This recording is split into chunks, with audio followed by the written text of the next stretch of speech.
le son d'entreprendre. Je m'appelle Clément, je suis très heureux de vous retrouver pour un nouvel épisode de ce podcast, toujours avec des indépendants soutenus par UCM. J'ai le plaisir d'accueillir ce mois-ci Ludovic Van Ackere, un nom bien connu des gourmands vu qu'il a été élu en 2017 jeune chef de l'année par Gotemio. Et on comprend vite pourquoi. Ludovic est le créateur de l'atelier Bossimé, cofondateur et chef de la brasserie La Confluence et derrière le projet Les Chopes de Bossimé. Restaurant prisé, brasserie 2.0, concept innovant, produits locaux, durables et de saison, cuisine partagée, service de livraison de repas zéro déchet. Depuis 15 ans, c'est lui qui fait saliver les Namurois. Mais derrière ces différentes casquettes, Ludovic est avant tout un entrepreneur passionné, porté par des valeurs fortes. Ne bougez pas, on discute de tout cela avec lui dans un instant dans le son d'entreprendre. C'est donc Ludovic qui nous rejoint aujourd'hui. Bonjour Ludovic. Bonjour. Alors c'était assez long de préparer ta présentation parce que tu as fait plein de choses. En janvier 2011, tu as notamment créé le restaurant L'Atelier de Bossimé. Tu avais quel âge à l'époque ? Je venais d'avoir 20 ans. Et comment est-ce que t'es venu l'idée de te lancer aussi jeune dans la restauration ? Moi, j'ai fait de la restauration par mes études. J'étais à l'école hôtelière, je me suis formé. Et donc, du coup, j'étais diplômé de restauration, diplôme hôtelier classique. Et puis, j'ai commencé à travailler à droite à gauche et j'avais dit à mon patron à ce moment-là que tant que j'apprenais, que je continuais à apprendre, je restais chez lui.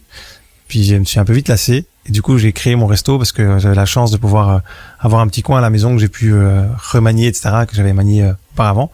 Puis j'ai lancé mon restaurant tout seul. À 20 ans, on n'a pas grand-chose à perdre finalement, à part un peu de temps, un peu d'orgueil et le premier échec. On n'a pas grand-chose à perdre, mais par chance, ça a marché. Et donc, tu as fait ça chez toi dans un petit coin et ça s'est agrandi.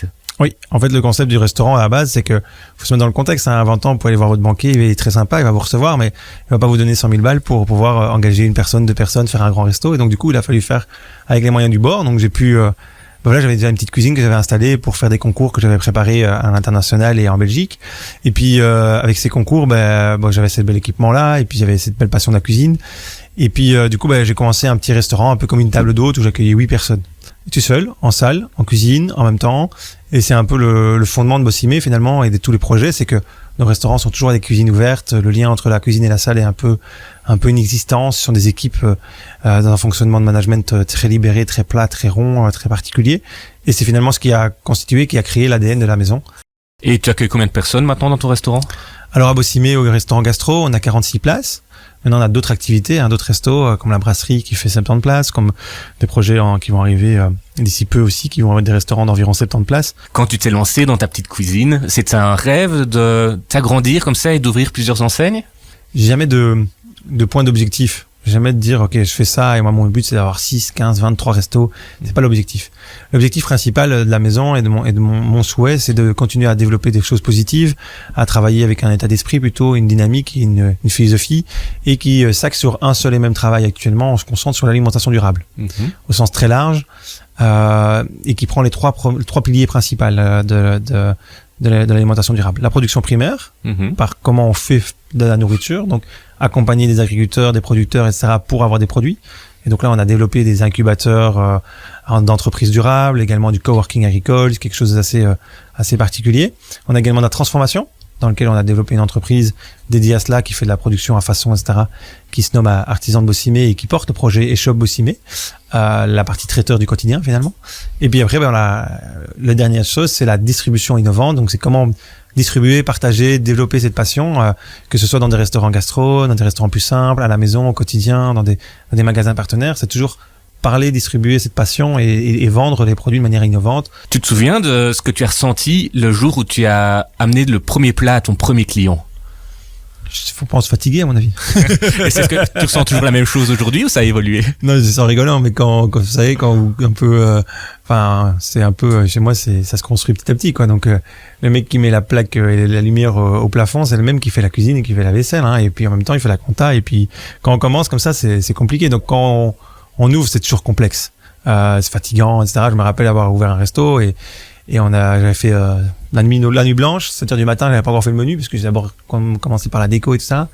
Et puis du coup, je vais chez mon producteur et puis on a fait le menu en 2 heures et on a fait 35 couverts à midi, on était complet. Donc voilà, donc premier ressenti, c'est se fatiguer. Et puis après, t'as une certaine fierté. C'est surtout quand tu débarrasses les assiettes, quand les gens te disent on a passé un bon moment, parce que le moment c'est quelque chose qui est en lien avec le temps.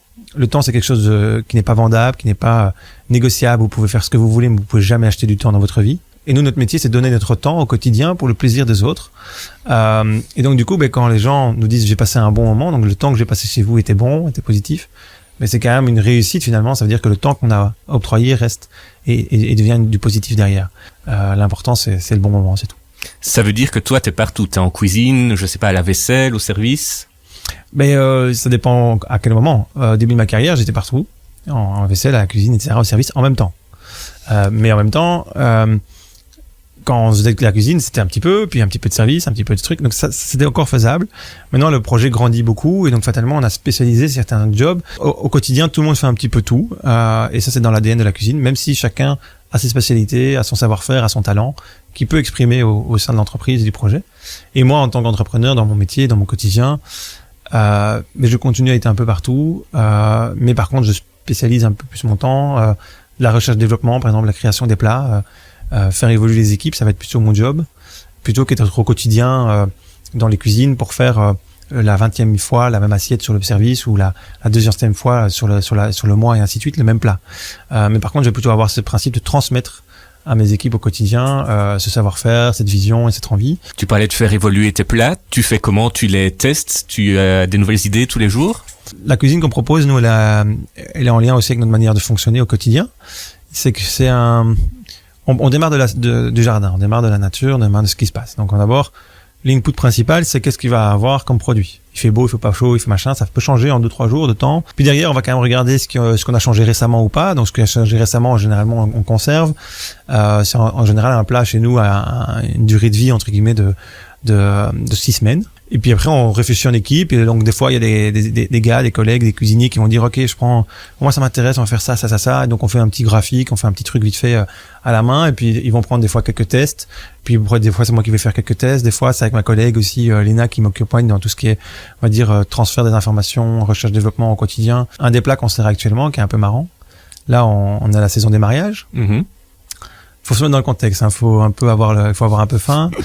J'ai pris une coupe ou deux de champagne, vous avez pris quelques apéros, etc.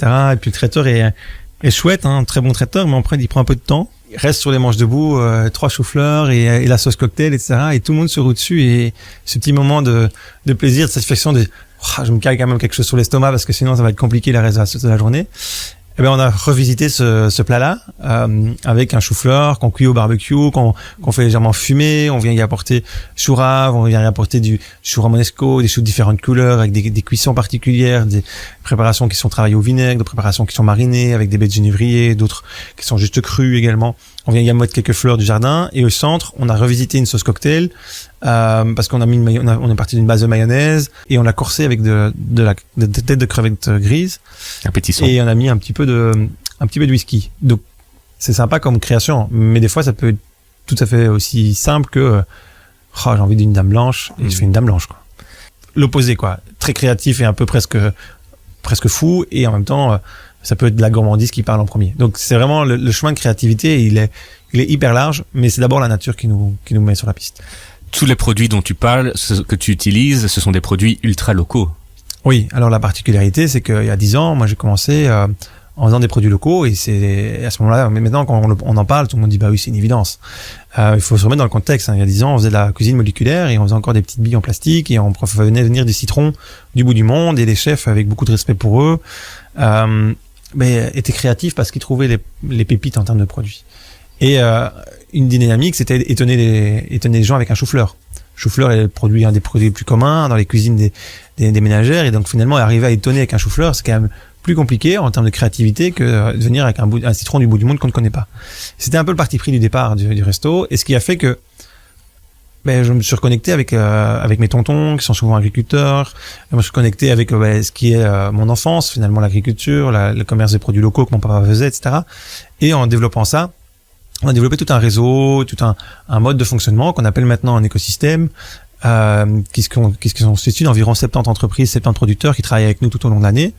Mais il y en a encore d'autres aussi qui viennent de manière très ponctuelle. Et ces producteurs vont être à la fois fournisseurs de matières premières, mais également demandeurs de produits transformés qui peuvent être faits par la structure de transformation, mais peuvent également être partenaires et coopérateurs dans un système de production. Donc c'est vraiment un écosystème qui va avoir plusieurs vitesses, et du coup tous ces produits qui arrivent dans notre cuisine sont centralisés et sont cuisinés. Elle te vient d'où cette passion pour la durabilité? Je suis pas la passion, j'aurais pas le bon mot. Ok. C'est en fait le bon sens paysan finalement. Bon sens paysan, de voir que les choses vont pas dans le bon sens, quoi. Ça va pas de venir de faire un métro boulot dodo, d'avoir des gars qui viennent bosser fatigués, qui sont pas heureux, qui viennent juste chercher un salaire et qui en fait tous les 6 mois changent de boulot parce qu'ils se disent là-bas ils me donnent 50 balles en plus et c'est super et je m'en vais, mais en fait il manque quelque chose. Du coup nous dans la partie là on travaille sur les dynamiques des équipes, le fait de créer du sens, qu'est-ce qu'on fait au quotidien pour faire tout ça, comment on rémunère justement, comment on équilibre les richesses, c'est toute une question sociétale là-dessus. La partie écologique pareil, on n'est pas je suis pas un fervent écolo. Alors là, je suis venu en voiture parce que c'est un peu loin. Alors j'ai un vélo, c'est super, c'est sympa. C'est des petites gouttes dans l'océan, mais c'est important de les faire. Mais par contre, je suis pas un extrémiste non plus. Mais par contre, je sais qu'il faut faire quelque chose et que c'est au quotidien qu'on va faire quelque chose et que c'est les entreprises qui vont bouger les choses. Et donc, je suis pas un passionné en tant que tel, mais par contre, tout ce que je fais au quotidien a ce bon sens paysan qui finalement fait que on est des bons démonstrateurs de la durabilité, en tout cas en entreprise. À côté de ce bon sens dont tu parles, on l'entend, tu attaches beaucoup d'importance à l'humain. Est-ce que tu sens que tes équipes sont davantage fidélisées par rapport à d'autres restaurateurs que tu connaîtrais, par exemple? C'est vrai que plus on va dans un requin un peu plus qualifié, plus c'est stable. Mais par contre, en général, on parle d'1 an et demi, 2 ans pour les personnes qui restent dans les entreprises. Et nous, on est sur un turnover beaucoup plus long, en fait. On est sur des choses, des collaborateurs qui sont là, ils sont déjà 5 ans, 6 ans.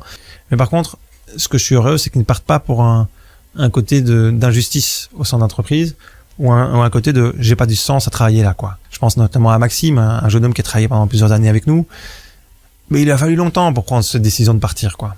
Et moi je le sentais qu'il fallait qu'il parte, qu'il aille plus loin pour lui en tant que personne, apprendre son métier en tant que cuisinier, etc. Ce que moi j'arrivais pas à lui offrir, parce qu'on était sur d'autres chantiers en même temps. Et tu le vis comment alors? En fait je lui donne bénédiction, comme on dit gentiment.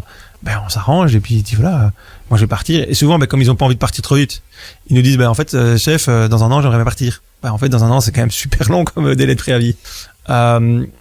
Néanmoins ça arrive quand même toujours, et le turnover est surtout aussi est corrélé avec les tensions qu'on peut avoir, et les tensions elles sont des fois contextuelles.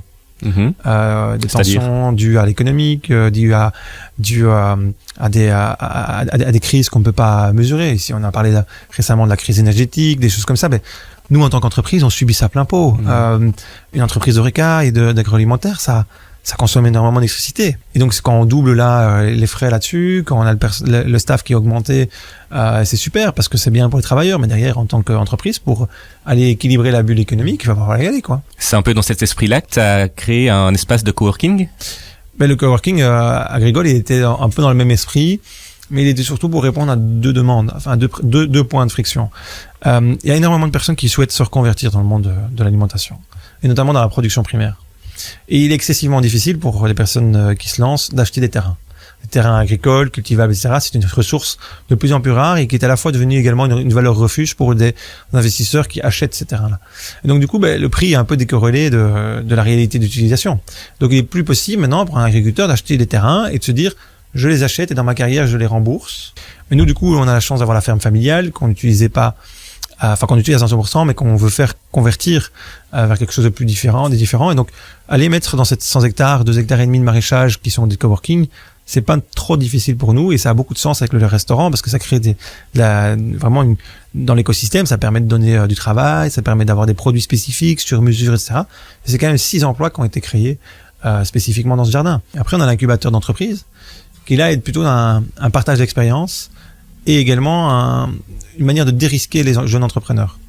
De dire à la place d'aller louer un bâtiment, à la place d'aller faire ceci, faire cela, c'était un peu faire la chance que j'ai pu avoir. La chance que j'ai pu avoir, c'est que ma famille nous a beaucoup aidé au quotidien en étant présent, etc. Mais financièrement, etc., on a toujours payé notre loyer, on a toujours payé des choses qui étaient dues. Donc, on n'a pas construit de manière artificielle l'entreprise.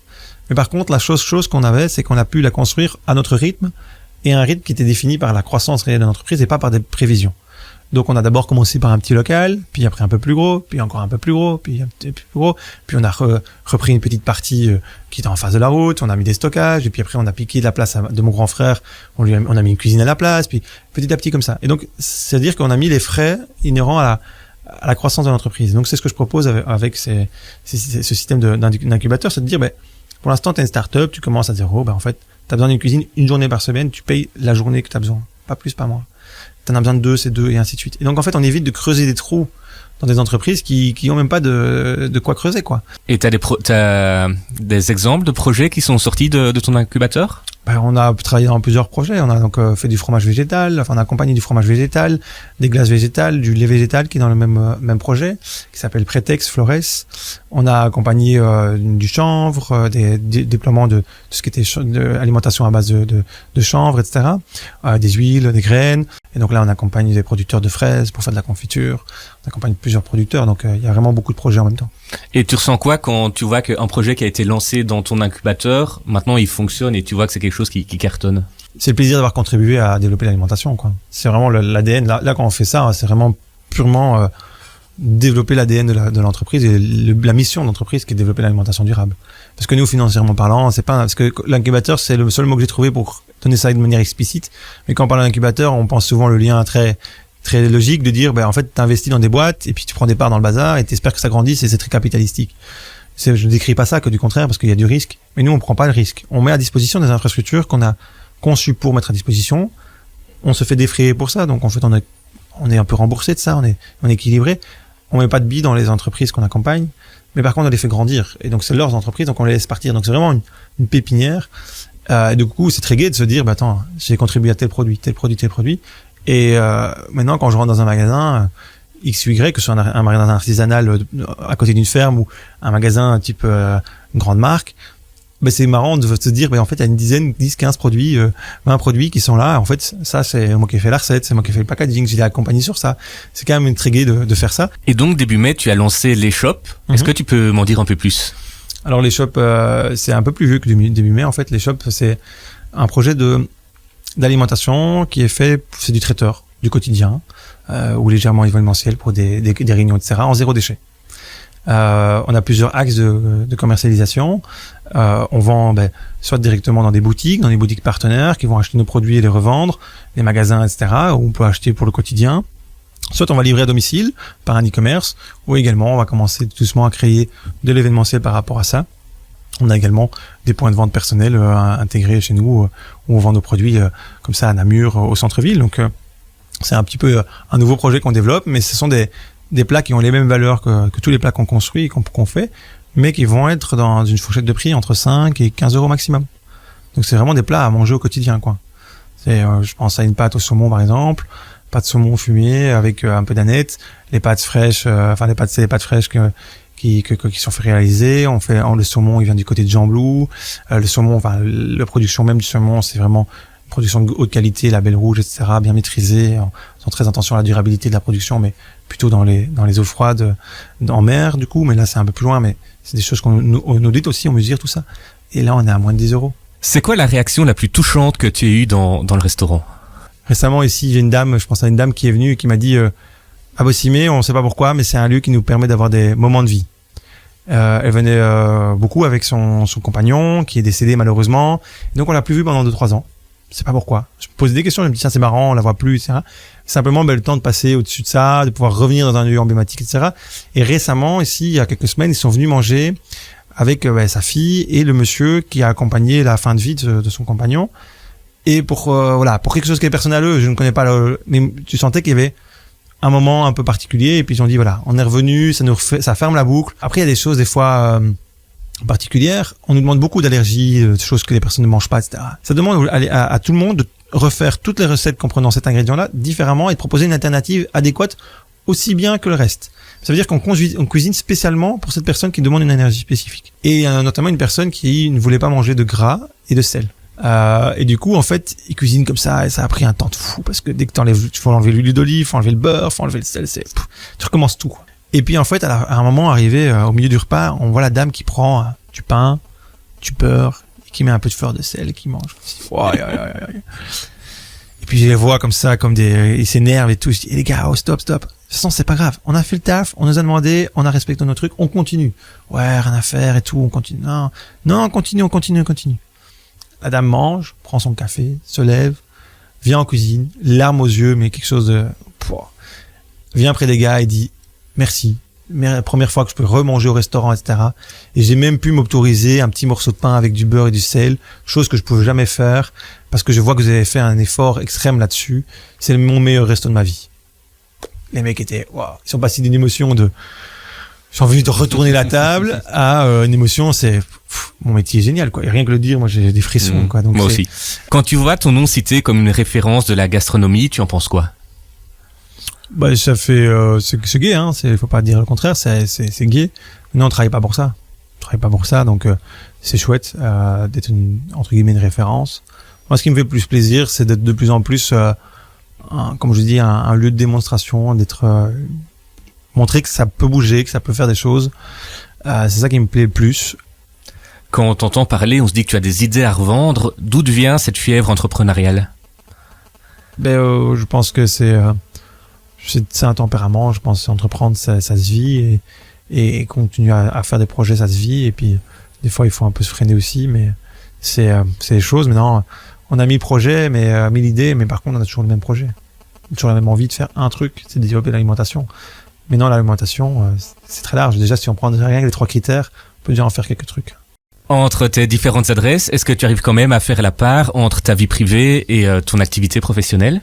Personnellement, vivre à 10 000 à l'heure comme ça, et être tout le temps parti, pas être à la maison, etc., ça me pose pas de problème, ou moins de problème. Voilà, partir le matin, ne pas savoir quoi, devoir arriver, puis regarder l'heure et dire, waouh, il est minuit, on va quand même dormir. Enfin, c'est pas le problème, parce que on le vit, et donc, on le subit pas négativement. Par contre, c'est des personnes qui nous accompagnent au quotidien, ma compagne et autres, qui disent, oh, t'as pas beaucoup vu, machin, on pourrait boire un verre. Je pense à un pote qui veut manger une pizza avec moi depuis des mois. Enfin, pas des mois, ça fait quoi? Ouais, généralement, entre le moment où on mange une pizza et qu'on se revoit, c'est quasi 3-4 mois. Je vois plus mon comptable que mes potes quasi, hein, donc je veux dire, c'est pas normal. Mais en même temps, c'est le projet. Par contre, les choses changent. J'ai commencé à 20 ans, de 20 à 30, ça me posait pas trop de problèmes. Maintenant, ça me pose toujours pas de problème. Par contre, j'ai envie d'un équilibre plus fort. J'ai envie de prendre du temps pour moi. J'ai envie de me faire une baraque. J'ai envie de faire des trucs, etc. Donc, on est dans un autre moment de vie. Du coup, pour faire cette envie-là, je dois changer de métier ou faire évoluer mon métier. Et donc, comme je disais tout à l'heure, je ne peux plus être le cuisinier, le chef d'entreprise, être le comptable et tout en même temps. Donc, du coup, je me fais aider par des bons conseillers, par des équipes qui sont bonnes, par des personnes responsables de certains pôles. Et grâce à ça, j'arrive à avoir du temps. Et donc voilà. Puis il y a quelques petites règles, hein. C'est minimum 8 heures de sommeil. Ça, c'est la base. C'est le dimanche, c'est off. Samedi, la plupart du temps, à midi, c'est off. Et en général, une soirée par semaine. Quand tu regardes ton parcours depuis tes débuts avec juste une table pour 8 personnes à ce que tu es aujourd'hui, est-ce qu'il y a des choses que tu te dis que tu aurais dû faire différemment? C'est difficile à répondre. Faire différemment, ça veut dire qu'on n'accepte pas l'erreur ou qu'on n'accepte pas d'apprendre. Et du coup, tout ce que j'ai pu faire, c'est quand même de l'apprentissage. On a quand même appris énormément. Donc, il y a plein de choses que j'aurais pu faire différemment pour avoir tel autre résultat. Il y a plein de choses que je pourrais faire différemment pour avoir tel autre résultat. Maintenant, est-ce que c'est mieux de regarder derrière en se disant, OK, j'aurais pu faire ça et je me morfonds, ou j'ai appris ça et qu'est-ce que je vais faire mieux pour arriver à tel nouveau résultat? C'est plutôt dans la dynamique positive et vers l'avant qu'on regarde. Et regardons vers le futur. Alors, qu'est-ce que tu nous prépares pour les années qui viennent? En tout cas, j'espère que le futur pour moi sera toujours de continuer à développer cette envie de faire les choses bien avec des bonnes équipes et grandir, de continuer à faire des projets d'impact, de continuer à faire du management de qualité, de continuer à inspirer mes équipes au premier plan, mais aussi de faire les choses parce qu'on n'est pas que là pour inspirer, que du contraire. Et puis, l'important, c'est de préserver toute cette ADN. Comme je peux dire de temps en temps en réunion ou ailleurs, c'est qu'on soit 2 ou qu'on soit 2000 dans l'entreprise, ça me pose pas de problème, je m'en fous. L'important, c'est que la valeur, ce qu'on fait au quotidien soit maintenu et qu'on soit rigoureux là-dessus. C'est déjà la fin de cet épisode. Je n'ai plus qu'à remercier Ludovic qui est venu nous partager sa superbe expérience. Merci Ludovic, on te souhaite plein de bonnes choses et on espère que tu continueras longtemps à faire vibrer nos papilles. Merci et à bientôt. Au revoir. Quant à nous, on se retrouve dans un mois pour le prochain épisode du Son d'entreprendre. Ce sera Olivier qui viendra nous parler d'un projet ambitieux qui concerne directement nos intestins. Je ne vous en dis pas plus, on se retrouve le mois prochain. D'ici là, abonnez-vous à ce podcast sur votre plateforme préférée. À très bientôt.